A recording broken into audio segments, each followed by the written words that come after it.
The head of the world's only Jewish state stands in the well of America's house and warns our president isn't doing enough to confront the nuclear ambitions of a, quote, dark and murderous regime. This is Special Report.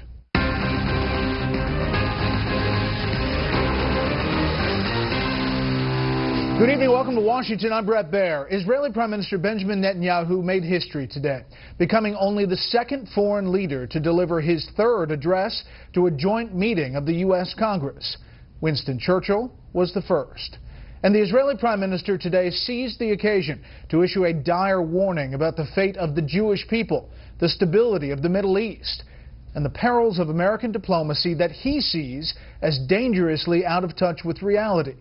For his part, President Obama said he didn't bother to watch, but that he read the transcript and saw nothing new. We have Fox team coverage tonight. Ed Henry's at the White House. He has the president's dismissive reaction and the political fallout from the prime minister's historic speech. But we begin with Chief Washington correspondent James Rosen on a forceful and passionate plea from an ally who feels abandoned by the White House.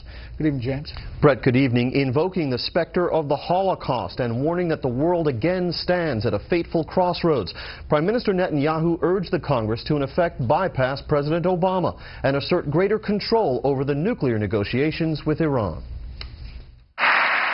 In grim, often gripping fashion, the Israeli Prime Minister warned that the U.S. and 5 other countries negotiating with Iran are preparing to leave the Islamic regime's vast nuclear infrastructure intact, including 5,600 centrifuges enriching uranium. It's a very bad deal.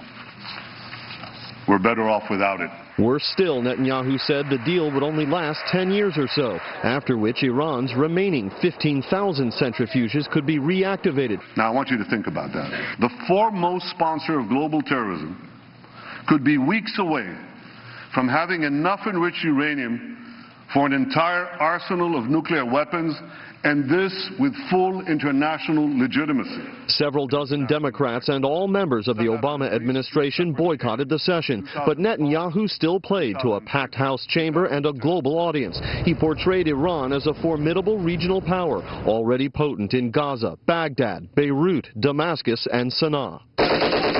And he warned that Shiite Iran will never partner with the U.S. to defeat the Sunni terrorists of ISIS. Rather, Netanyahu cast the mullahs of the Islamic regime and the marauders of the Islamic State as kindred spirits, pointedly using the very terminology President Obama eschews. Iran and ISIS are competing for the crown of militant Islam. So when it comes to Iran and ISIS, the enemy of your enemy is your enemy. In remarks to the pro-Israel lobby group AIPAC Monday night, White House National Security Advisor Susan Rice pre-butted Netanyahu's address by arguing that negotiators cannot realistically insist that Iran dismantle its entire enrichment apparatus. The plain fact is, no one can make Iran unlearn the scientific and nuclear expertise it already possesses. A special arms control advisor to Secretary of State Clinton, Robert Einhorn, was a member of the U.S. delegation to the nuclear talks with Iran. I still think it's possible to have a good deal, one that permits a very limited enrichment capacity. The nuclear negotiators are working to finalize a deal with Iran by March 24th. By then, the results of the Israeli elections, in which Prime Minister Netanyahu is standing for re-election, will be 1 week old. Brett. James, thank you. Many Democratic lawmakers boycotted the Netanyahu speech. Some also excoriated Republicans for arranging it. But it was President Obama who had the most to say about it. Chief White House correspondent Ed Henry has that part of the story tonight. For someone who said he did not bother to watch the speech, President Obama had an awful lot to say, offering an 11-minute rebuttal to Israeli Prime Minister Benjamin Netanyahu. I did have a chance to take a look at the transcript, and as far as I can tell, there was nothing new. Beyond the transcript, it appears the president also read some talking points from his longtime political advisor, David Axelrod, who sent a series of tweets that mirrored the president's criticism, declaring, quote, "Speech broke no new ground, nor offered realistic path short of war. Not a plan. Eager for Bibi to make the turn and share his plan for preventing Iran from getting a nuclear weapon." The president, who scheduled a teleconference with European leaders about Ukraine during Netanyahu's speech, picked up Axelrod's theme in comments later. The prime minister didn't offer any viable alternatives. Interesting, since the president will not tell the American people details about the deal Secretary of State John Kerry is negotiating in Geneva. We don't know your plan. This is what's clear, as the president has a very clear strategy that he has laid out. The president and his aides pushed back on Netanyahu, even though he started his speech with praise. Some of what the president has done for Israel might never be known because it touches on some of the most sensitive and strategic issues that arise between an American president and an Israeli prime minister. Though Netanyahu's pointed criticism of the president's talks with Iran left House Minority Leader Nancy Pelosi claiming she nearly cried throughout the speech because she was insulted. There was near tears because I love Israel very much. Democrats who skipped the speech piled on the prime minister for demanding a better deal with Iran. It's like the child who says, I want to go to Disneyland every day, eat ice cream and drink Coca-Cola every day, and not go to school. While a senior Democrat took the opposite approach, issuing a warning to the president last night at AIPAC. I am not intimidated by anyone, not Israel's political enemies, and not my political friends when I believe they're wrong. Bob Menendez suggesting there he's ready to help pass a bill that would make sure this deal would have to get approved by Congress and can't get pushed through by executive order. Also suggesting Democrats may join Republicans in pushing more sanctions over the president's objections. Brett? And Henry live on the North Lawn. Ed, thanks. More on this with the panel. Iraqi troops and Shiite militias are battling ISIS terrorists south of the Iraqi city of Tikrit. ISIS is defending that city, which it captured last year, through the use of roadside bombs and suicide attacks. Local officials say Iraqi forces, along with Iranian Quds forces, made little headway today. Yes, Iranian forces assisting to retake Saddam Hussein's hometown from ISIS. Venezuela has given the U.S. 2 weeks to cut its diplomatic mission in Caracas by almost 80%. Venezuela's foreign minister says the U.S. delegation must match the Venezuelan contingent in the U.S. at 17. Venezuelan President Nicolas Maduro says his country will retaliate after the detention of several people he says are spies for the U.S. Another potentially major scandal tonight for Hillary Clinton. It involves private emails, national security, regulations and laws about government transparency, but it also deals with presidential politics. Correspondent Doug McKelway has the story. Presumptive presidential candidate Hillary Clinton used her private email account exclusively for all her emails while she was Secretary of State.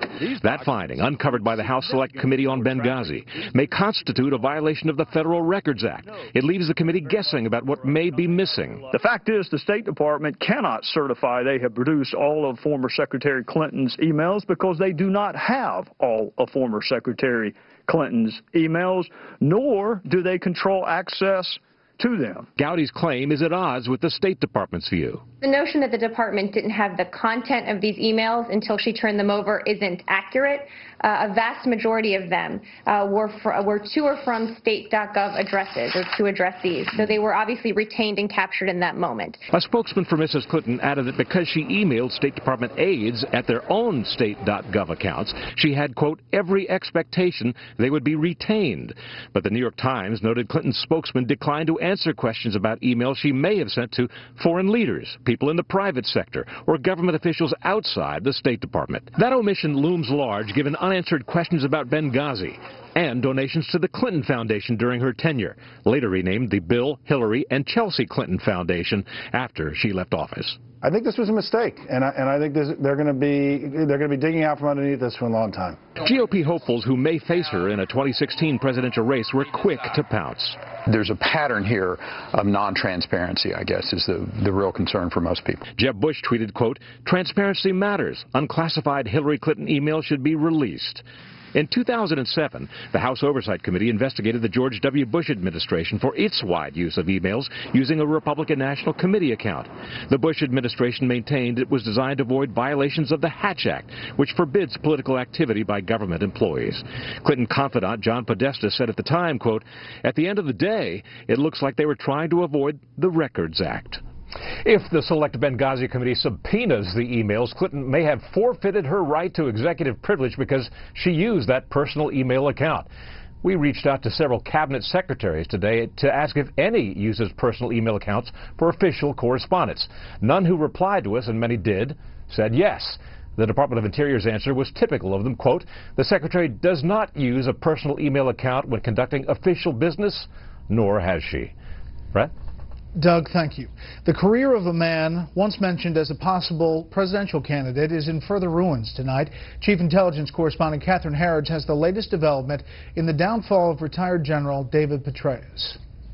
Newly filed court documents say David Petraeus, one of the nation's most highly decorated generals and a former CIA director, lied to FBI agents and unlawfully stored as well as shared classified information with his biographer and mistress, Paula Broadwell.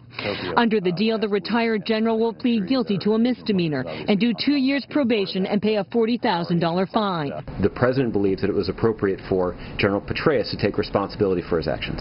The plea agreement says Petraeus documented his military career using several black notebooks containing classified and unclassified material. Petraeus now admits it was wrong to share the notebooks with Broadwell. The plea deal sheds new light on the fall of 2012 as the Benghazi terrorist attack unfolded, and Petraeus faced accusations he misled lawmakers by pushing the administration's false explanation and internet video was to blame. At CIA headquarters, 2 weeks before he was forced to resign, Petraeus told FBI agents he'd never shared classified material with Broadwell. Quote, these statements were false. The acts taken by defendant were in all respects knowing and deliberate and were not committed by mistake, accident, or other innocent reason. It remains to be seen whether this is just a sad chapter or a sad ending to the story of David Petraeus. I think going forward, his credibility inevitably has to be undercut, but I think it's an open question as to just how damaging something like this is. A source close to Petraeus told Fox tonight he's relieved the deal's in place, with his supporters complaining the allegations against the retired general seem severe, given Broadwell also had a clearance and national security was never compromised. Brett? Catherine, thank you. Retired neurosurgeon Ben Carson has created an exploratory committee to run for president. That makes him the first GOP candidate to formally enter the 2016 race. On the Democratic side, former Maryland Governor Martin O'Malley says he will not run for the Senate seat being vacated by retiring Barbara Mikulski. Many people expect O'Malley to challenge Hillary Clinton for the Democratic presidential nomination. Up next, common sense or capitulation? House leaders call off their squeeze play on the Obama executive actions on immigration. First, here's what some of our Fox affiliates around the country are covering tonight. Fox 25 in Boston, where a jury has been seated for the trial of Boston Marathon bombing suspect Yohar Tsarnaev.